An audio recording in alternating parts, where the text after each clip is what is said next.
আসসালামু আলাইকুম রহমতুল্লাহ বরকাত। স্বাধীনতার নামে ভারত কিন্তু আমাদের দেশটাকে একটা ধ্বংসস্তূপ বানা দিয়েছে। তাদের কারণে কিন্তু তাদের লুটপাটের কারণে 1974 সালে দুর্ভিক্ষ প্রায় 20 লক্ষ লোক বাংলাদেশে না খাইয়া মরে। ভারতও এই হাসিনার আমলে প্রায় 4 লক্ষ লোকের তারা হত্যা করছে। তারা সরাসরি করছে বা হাসিনার মাধ্যমে করছে, এটি কিন্তু সবই ভারতের কাজ। এই বিডিআর হত্যাকরণ, শাপলা চত্বর হত্যাকরণ, আলেমদের হত্যাকরণ, এটি সমস্ত কিন্তু ভারতের নির্দিষ্ট হয়েছে। সরাসরি কিছু কিছু কর্মে ভারতও জড়িত ছিল। সুতরাং এখন মক্কা চুক্তি ছাড়া কোনো বিকল্প নাই। এই মক্কা চুক্তির মাধ্যমে বাংলাদেশ সার্বভৌমত্বতার খুঁজে পাবে এবং বাংলাদেশ একটা বিশাল কর্মসংস্থান হবে, বাংলাদেশের উন্নয়ন হবে। যেহেতু সৌদি আরবে কিন্তু তাদের নিজস্ব সৈন্য নাই, তারা পাকিস্তানের সৈন্যদের ধরে।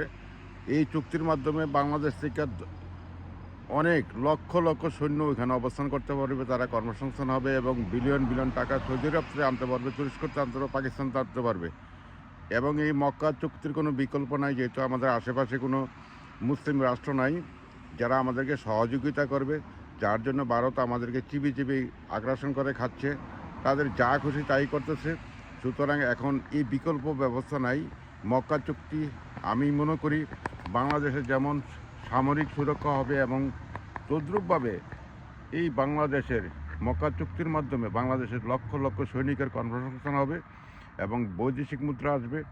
এবং এটা এই বিকল্প ব্যবস্থা তারেক রহমানের সুযোগ হাতছাড়া কখনোই ঠিক হবে না। বাংলাদেশ জিন্দাবাদ, ইনকলাব জিন্দাবাদ।